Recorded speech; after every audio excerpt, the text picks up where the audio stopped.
Bonsoir à tous, heureux de nous retrouver autour de cette étude biblique sur l'Apocalypse. Nous continuons donc cette étude ce soir. Je vous invite à lire avec moi dans Apocalypse ou Révélation au chapitre 1er à partir du verset 9. Moi, Jean, votre frère, qui est part avec vous à la tribulation, au royaume et à la persévérance en Jésus-Christ. J'étais dans l'île appelée Patmos à cause de la parole de Dieu et du témoignage de Jésus. Je fus saisi par l'Esprit au jour du Seigneur et j'entendis derrière moi une voix forte comme le son d'une trompette qui disait: ce que tu vois, écris-le dans un livre et envoie-le aux 7 églises, à Éphèse, à Smyrne, à Pergame, à Thyatire, à Sardes, à Philadelphie et à Laodicée. Je me retournai pour savoir qui me parlait. Et après m'être retourné, je vis 7 chandeliers ou 7 lampes d'or. Au milieu de 7 chandeliers, quelqu'un qui ressemblait à un fils d'homme, vêtu d'une longue tunique et ayant une ceinture d'or sur la poitrine. Sa tête et ses cheveux étaient blancs, comme de la laine blanche, comme de la neige. Ses yeux étaient comme une flamme de feu. Ses pieds étaient semblables à du bronze ardent, comme s'il avait été embrasé dans une fournaise. Et sa voix était comme le bruit de grandes eaux. Il avait dans sa main droite 7 étoiles. De sa bouche sortait une épée aiguë à 2 tranchants. Et son visage était comme le soleil lorsqu'il brille dans toute sa force. Quand je le vis, je tombai à ses pieds comme mort. Il posa sur moi sa main droite en disant: ne crains pas ou n'aie pas peur. Je suis le premier et le dernier. Je suis le vivant. J'étais mort et voici je suis vivant au siècle des siècles. Je tiens les clés de la mort et du séjour des morts. Écris donc ce que tu as vu, ce qui est et ce qui doit encore arriver. Le mystère de cette étoile que tu as vu dans ma main droite et des 7 chandeliers d'or. Les 7 étoiles sont les anges des 7 églises et les 7 chandeliers d'or, les 7 églises. Nous avons déjà commencé cette étude et nous allons terminer le chapitre 1er aujourd'hui. Jean, l'apôtre, va d'abord se présenter comme un frère et non pas en tant qu'apôtre. Il nous révèle ainsi son humilité. Je suis Jean, votre frère, celui qui écrit. Il ne parle pas de son titre d'apôtre. Et c'est vrai qu'avant d'être apôtre, pasteur, docteur, évangéliste, nous sommes avant tout des frères et des sœurs. Je suis votre frère Jean. Je suis votre compagnon et qui partage avec vous les mêmes tribulations.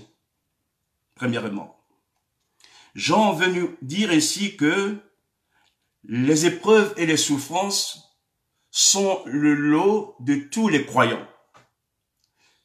Parfois, certaines personnes disent que lorsqu'on devient croyant ou chrétien, on ne souffrira plus, ce qui n'est pas vrai.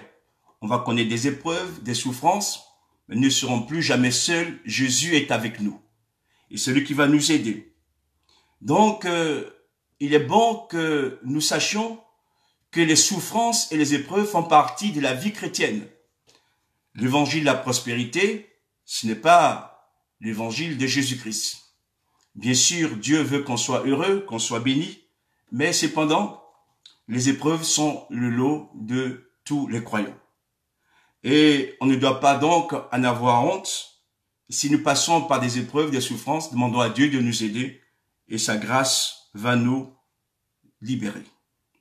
Deuxièmement, il dit aussi qu'il a part au royaume. Ce qui veut dire que dans la vie du croyant, il n'y a pas que les épreuves, les combats, les luttes. Il y a aussi un temps de joie. N'oublions pas, frères et sœurs, que notre royaume n'est pas ici-bas. Notre royaume est dans le ciel. Et Jésus est notre roi. Jésus est le roi de ce royaume. Nous sommes ses sujets, mais nous allons aussi régner avec lui. Ne l'oublions jamais. Et quand on voit ce qui se passe actuellement dans ce monde, vraiment, tous les signes sont là pour nous rappeler que nous devrons nous préparer à aller avec le Seigneur très bientôt. Ce royaume de joie, c'est ce que nous pouvons aussi partager ensemble en tant qu'enfants de Dieu. Et enfin, il dira troisièmement que nous partageons aussi la persévérance. Cette persévérance, c'est aussi la lutte de tous les jours qui nous maintient dans cette fidélité à Dieu. Même lorsque nous ne voyons pas encore les choses changer, nous voulons persévérer et croire que Jésus est avec nous, qui va nous aider. La persévérance parle aussi de notre patiente attente du retour du Seigneur. Et c'est important que dans cette vie terrestre, n'oublions jamais l'essentiel. C'est notre rencontre avec Jésus un jour dans le ciel. Et nous nous y préparons. Nous remercions le Seigneur et Jean nous donne ces paroles pour nous encourager afin de tenir ferme aussi dans cette vie d'enfant de Dieu. Et Jean est exilé dans une île grecque qui s'appelle Patmos. Jean est prisonnier. Il a été exilé par l'empereur Domitien, le César de l'époque. Et pour quelle raison? Parce que Jean prêchait la parole de Dieu. Et parce que Jean rendait témoignage à Jésus. Et il lui restait fidèle. Et ça dérangeait. Comme encore aujourd'hui dans ce pays, les chrétiens sont persécutés, emprisonnés, etc. Et Jean n'a pas voulu renier sa foi. Il a préféré aller en prison que de renier Jésus-Christ. Il était déjà d'un certain âge, mais il accepte cette condition. Et ce que j'aimerais dire, c'est que Jean vit un confinement. La prison, c'est une forme de confinement. Et ce que j'aimerais dire, c'est que on peut aussi tirer des leçons de ces confinements. Et Jean, c'est dans ces confinements qu'il va recevoir les plus grandes révélations concernant les choses du temps de la fin. Ça veut dire que on peut être confiné, mais il faut en tirer une leçon. Dieu peut faire de nous, dans ce moment-là, ces instruments pour faire des progrès, mais aussi pour recevoir de nouvelles révélations et le rencontrer tout à nouveau. Jean ne s'est pas plaint de ce confinement, il a accepté cette condition, et c'est là que Jésus s'est révélé à lui. Là où l'empereur Domitien croyait faire du mal à l'apôtre Jean, Dieu s'est révélé dans le cœur de Jean pour lui montrer cette grande vision dont nous parlons ce soir. Oui, mon frère et ma sœur, ne prends pas les choses qui t'arrivent toujours comme étant un rejet de Dieu de sa part. Non, le Seigneur t'aime. Tire-en des leçons et que à la sortie de ce confinement, ou dans ce confinement, nous puissions faire de nouvelles espérances avec le Seigneur. Que l'Esprit de Dieu nous saisisse, que l'Esprit de Dieu nous remplisse pour être plus sensible à la voix de Dieu. Oui, le Seigneur est bon, le Seigneur est avec nous comme il a été avec Jean dans cette prison dans l'île de Patmos. Et ce que j'aimerais dire également, on voit que même en prêchant l'évangile, même en témoignant de Jésus, il y a encore des obstacles et des hommes qui vont nous persécuter. Alors, mon frère et ma sœur, persévère dans le témoignage, persévère dans cette foi, dans la vie avec Jésus. Parce que si les hommes te persécutent, Dieu lui-même prend garde, prend soin de toi. Et c'est lui qui va t'aider à pouvoir trouver en lui le réconfort et l'assurance. Ce soir, que son nom soit béni. Alors, Jean va dire ceci: je fus saisi, ravi par le Saint-Esprit au jour du Seigneur. Dans sa prison, il va être visité par le Saint-Esprit. Dans son confinement, il va être visité par le Saint-Esprit et avoir une révélation. Il est saisi par le Saint-Esprit. Et c'est le jour du Seigneur.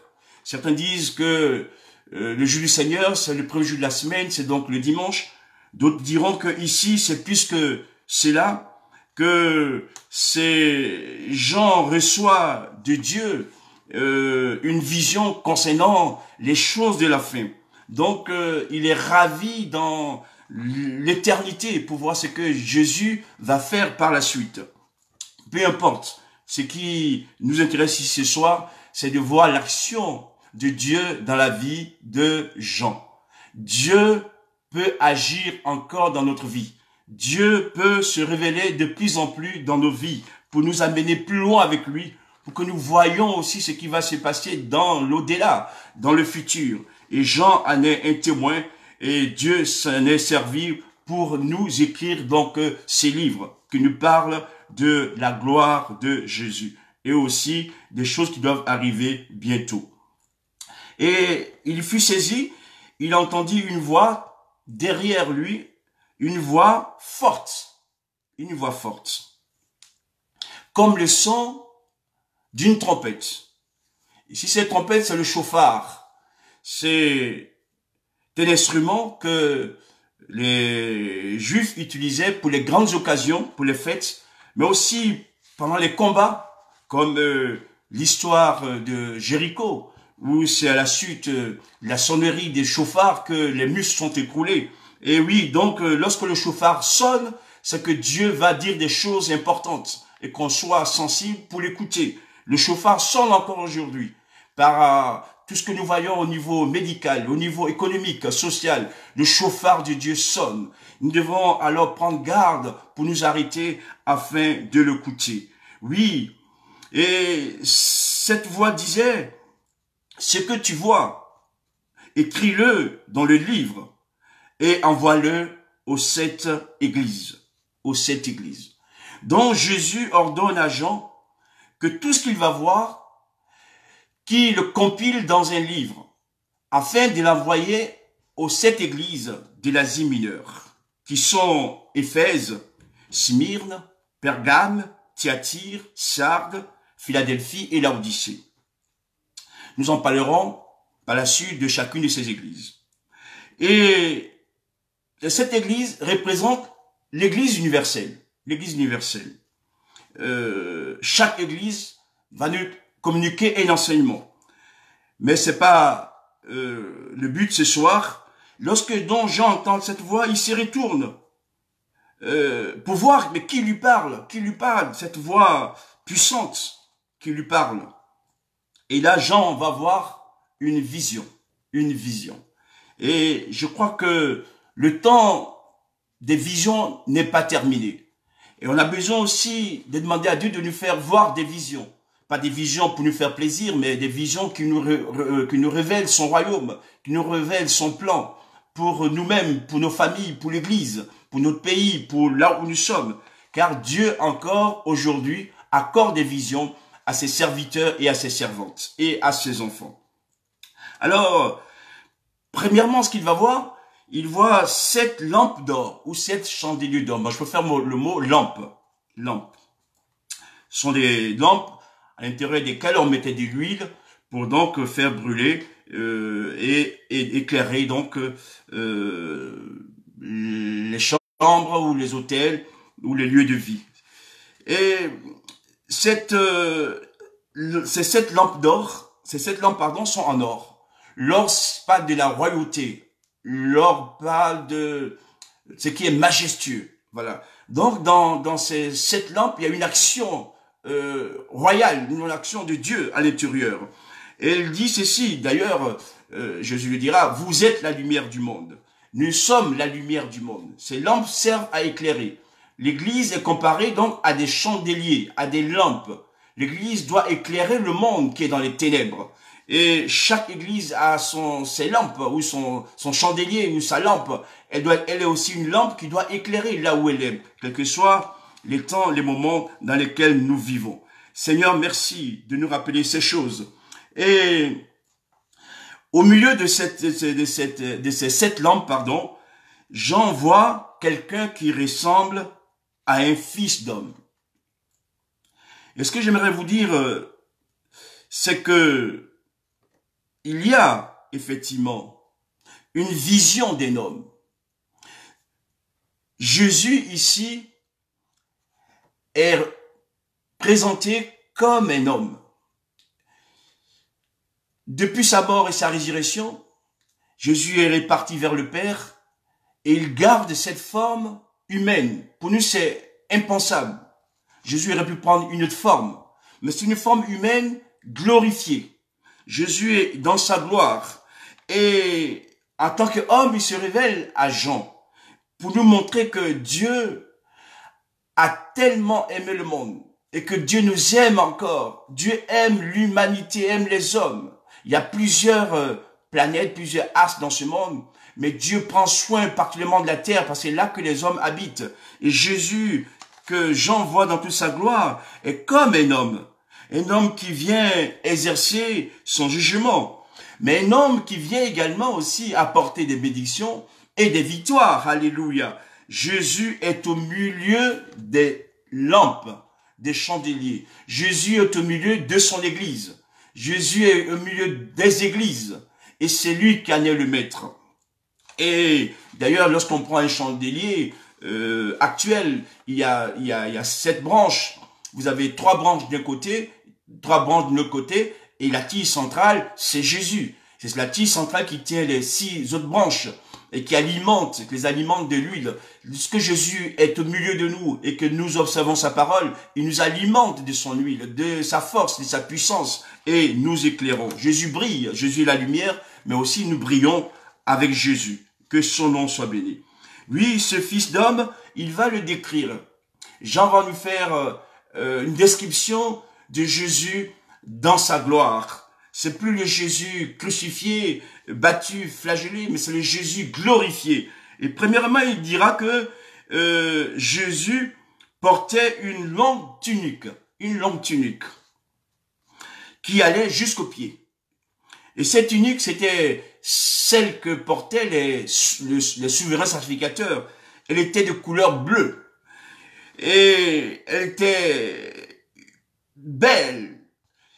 Elle imposait. Jésus, donc, se révèle à Jean comme le souverain sacrificateur, comme de tous les sacrificateurs. Et il vient pour nous révéler réellement sa puissance et sa grâce. Et combien nous voulons lui dire merci pour sa bonté et pour son amour dans notre cœur. Merci Jésus pour tout ce que tu fais pour nous. Merci parce que tu es grand. Et la Bible nous dit que il portait dans cette longue tunique qui allait jusqu'aux pieds. Et deuxièmement, il avait une ceinture d'or, une ceinture en or autour de sa poitrine, comme aussi le souverain sacrificateur dans l'Ancien Testament. Dans Éphésiens chapitre 6, verset 14, il est écrit « Ayez à vos reins la vérité pour ceinture ». Et cette ceinture d'or parle de justice, de vérité. Vous savez que dans notre monde, un des drames que nous vivons, c'est que même la justice n'est pas totalement sereine, ni vraie, ni juste. Et dans le monde, on peut constater que ceux qui sont mis en place comme juges ne disent pas toujours la vérité et sont parfois corrompus. Et Jésus est celui qui va dire la justice dans sa perfection. Jésus rend justice parfaitement. Il n'est pas là pour faire plaisir aux uns aux autres. Et un jour viendra où la justice habitera dans ce monde, où nous serons consolés, où nous verrons Jésus dans sa gloire agir pleinement. Cette ceinture qui tient la tunique en équilibre, elle passe donc par la vérité, par aussi donc la gloire de Dieu. Nous remercions le Seigneur. Troisièmement, il est dit que sa tête était blanc, comme la laine blanche et la neige. Et ses cheveux aussi étaient blancs, comme la laine et la neige. Donc on décrit là une beauté extraordinaire, une blancheur que le monde ne connaît pas, qui décrit le visage et la tête de Jésus. La tête de Jésus et ses cheveux sont blancs, purs, c'est extraordinaire. Et quatrièmement, en poursuivant dans cette description, Jean nous dit que les yeux de Jésus étaient comme une flamme de feu. Donc, Jésus avait ici des yeux transperçants, des yeux qui transpercent. Et vous savez que parfois, quand nous sommes malades, nous devons subir des scanners, etc., pour qu'on décèle où vient le mal. Mais les yeux de Jésus sont plus que le scanner. Quand Jésus pose ses yeux sur nous, il nous voit entièrement. Il voit tout ce que nous sommes, tout ce que nous avons caché ou tout ce que nous sommes est dévoilé à ses yeux. Jésus est le scanner des scanners. Alléluia. Il voit tout de notre vie. Il voit tout. Il sait tout. Il connaît tout également. Et il continuera à dire ceci que, au cinquièmement, que les pieds de Jésus brillaient comme du bronze. Le bronze, c'est le symbole du jugement, mais ses pieds brillaient. Ses pieds étaient embrasés dans une fournaise. Jésus revient bientôt. Quand il posera ses pieds sur terre, une deuxième fois, c'est pour juger le monde. Il viendra pour juger le monde. Et là où il posera ses pieds, il y aura de l'embrasement. Et c'est pourquoi faisons la paix avec lui. C'est pourquoi réconcilions-nous avec Dieu pour ne pas subir le jugement de Dieu qui vient bientôt. Oui, le Seigneur viendra un jour et posera ses pieds sur le mont des Oliviers. Et sixièmement, dans cette description, il a dit que sa voix était comme le bruit des grandes eaux. Le bruit des grandes eaux. Comme des grandes chutes d'eau qui tombent. Et jusque-là, Jésus est venu, il a parlé comme un agneau. Mais il reviendra et par sa voix puissante, il va effrayer des gens. Mais aussi révéler sa puissance.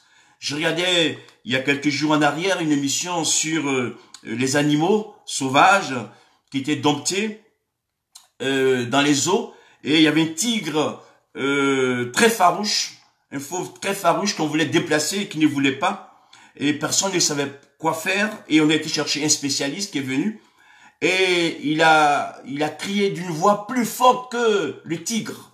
Le tigre a eu peur et il est allé dans une autre cage. Lui, Jésus reviendra avec sa voix forte et puissante. Tout le monde l'entendra. Et ces jours-là, ceux qui ont fait la paix avec lui seront dans l'assurance. Mais ceux qui l'ont rejeté connaîtront le jugement.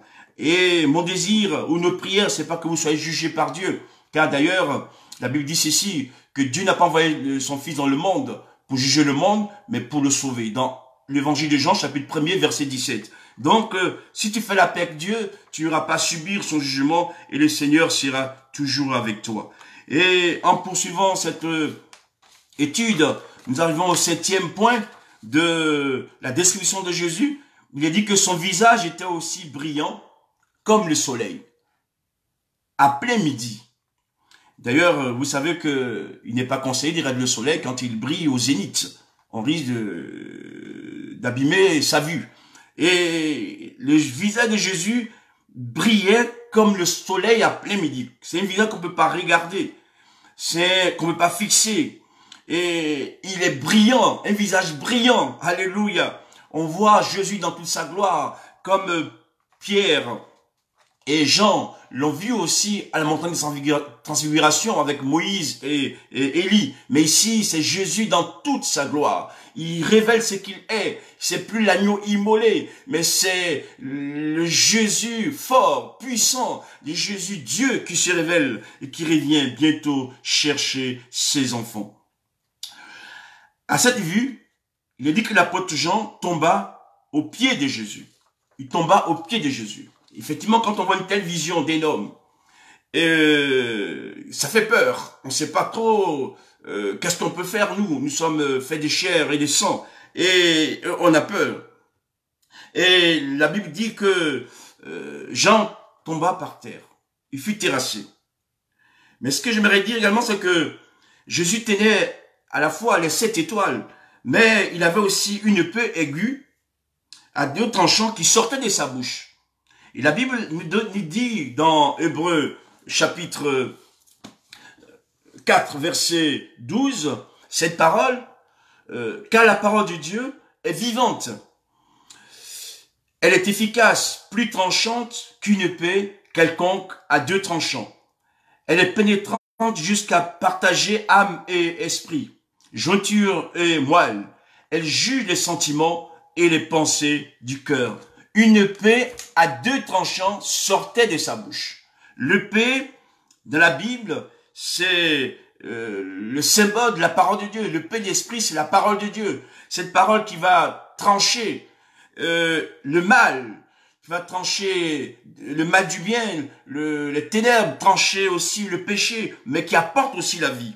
Et de sa bouche sort donc cette épée à double tranchant.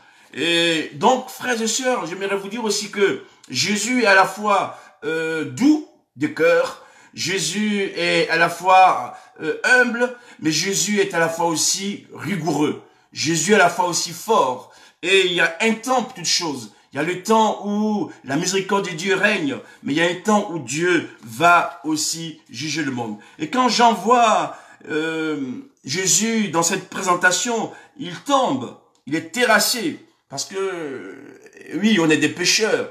Et Jésus est saint, Jésus est Dieu. Il a peur. Mais Jésus va poser sa main sur lui et lui dire, n'aie pas peur, n'aie pas peur. Je voudrais vraiment insister cette parole ce soir. Frères et sœurs, chers amis, n'ayons pas peur. Même lorsque nous sommes terrassés, à la vue de ces grandes choses qui nous dépassent, Jésus ne vient pas pour nous détruire, comme l'apôtre Jean, qui est un enfant de Dieu, serviteur de Dieu. Mais Jésus va poser sur lui sa main droite, la main qui relève. Que ce soir, Jésus pose sur toi sa main droite pour chasser ta peur, pour te relever, pour te permettre d'entrer dans la vie. Jésus pose sa main sur celui qui est faible. C'est celui qui est tombé pour le relever. Et il lui dit, n'ayez pas peur, c'est moi. Et quand Jésus est présent, il est présent favorablement pour son peuple. Il ne vient pas pour nous condamner, il vient pour nous relever et nous redresser. Jésus va donc relever l'apôtre Jean qui va se tenir debout. Et Jésus va lui dire, c'est moi le Seigneur, c'est moi Jésus que tu vois, dont n'aie pas peur. Et il va continuer lui-même à se décrire. Il dira, premièrement, je suis le premier et le dernier. Comme je l'ai dit récemment, en toutes choses, Jésus est le premier. En toutes choses, il sera le dernier. Jésus a le premier mot et Jésus a le dernier mot. Ce ne sont pas les rois de la terre, les présidents de la terre qui auront le premier mot ou le dernier mot. Encore qu'on peut dire que des fois, ils ont le premier mot, mais ils n'auront jamais le dernier mot. Les derniers mots dans notre vie, c'est Jésus. Ce qu'il a accompli, ce qu'il a promis, malgré les luttes, les oppositions, s'accomplira. Le dernier mot revient toujours à Jésus. Amen. Amen. C'est lui qui a le dernier mot sur la mort. C'est lui qui a le dernier mot sur la vie. C'est lui qui a le dernier mot sur notre futur, notre avenir. celui qui a les derniers mots sur notre santé. Une parole de Dieu, et ce qu'il dit arrive. Jésus dira, j'étais mort. Il était mort. Jésus est mort au passé. Il était mort, mais il n'est plus mort. Il est maintenant vivant. Et je suis vivant au siècle des siècles.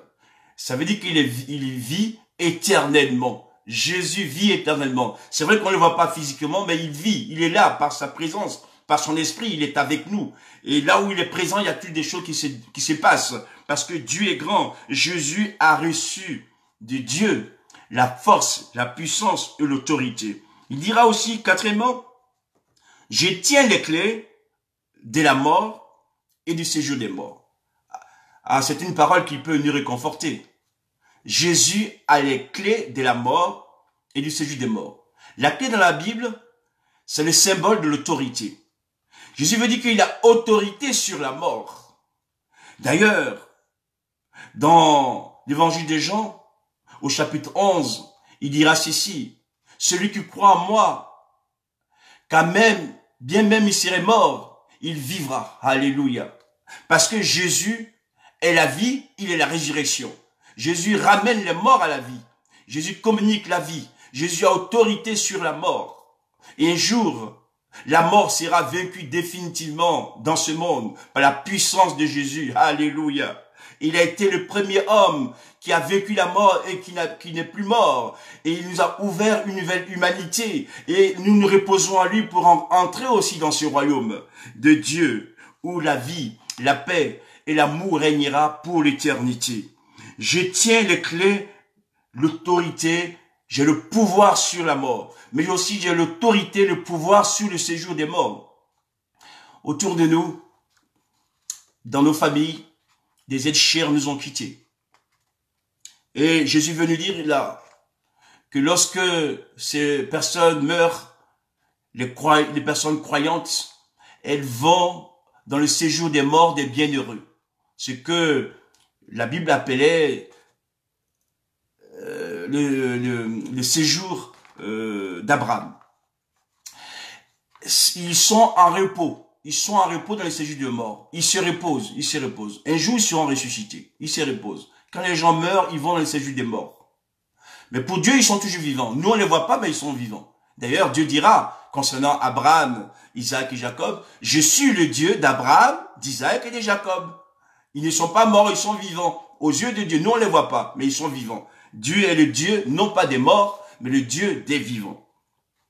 Et donc, il a autorité sur tout ce qui, aujourd'hui, crée en nous la peur, les pleurs. Un jour, tout cela cessera. Un jour, la mort disparaîtra. Un jour, le séjour des morts sera aussi englouti. Alléluia. Et seule la vie régnera.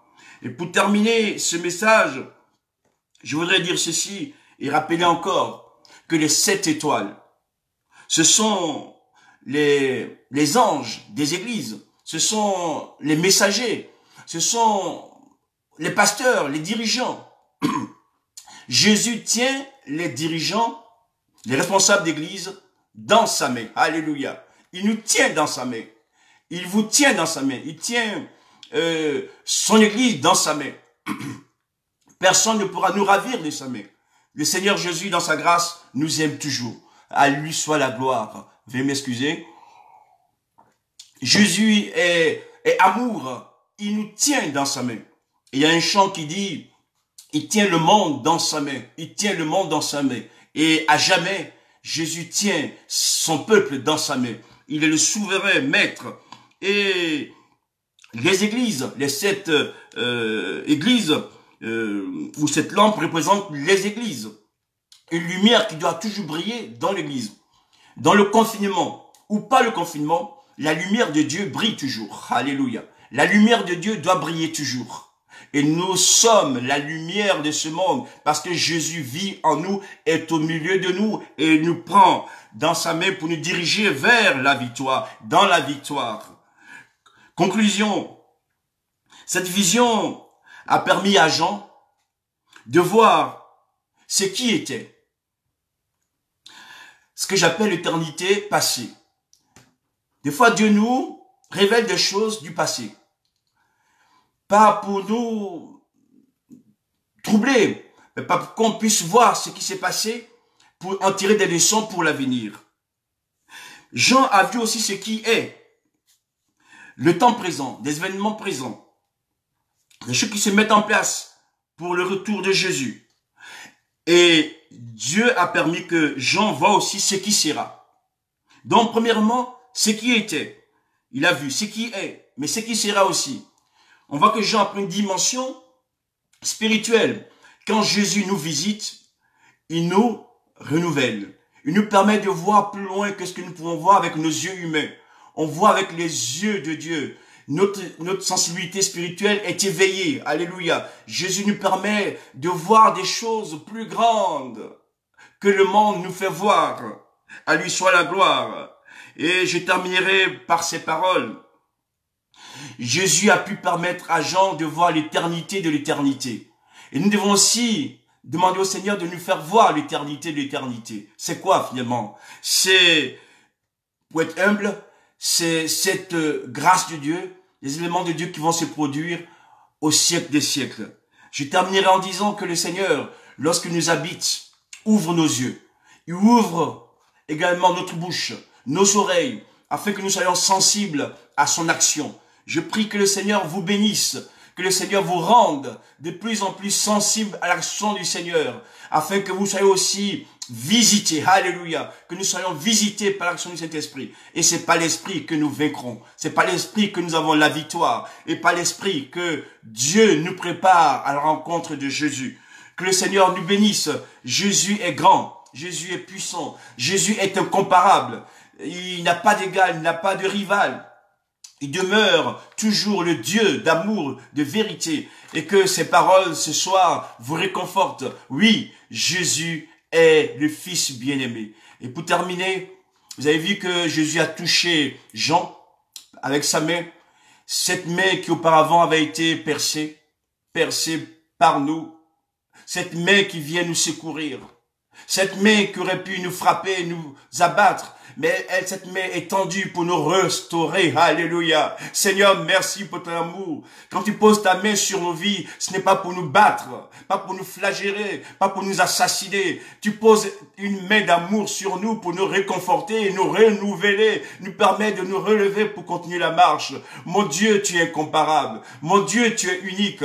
Oh Jésus, mon âme te bénit, mon âme te loue et t'adore ce soir pour cette révélation. Merci de bénir l'Église, de bénir ce monde, bénir mes frères, mes sœurs, les amis qui entendent et qui écouteront par la suite ce message. Que Dieu, dans sa grâce, vous multiplie ses bontés et qu'au nom de Jésus, sa gloire paraisse dans vos vies et dans l'Église. À lui revienne toute la gloire. Amen.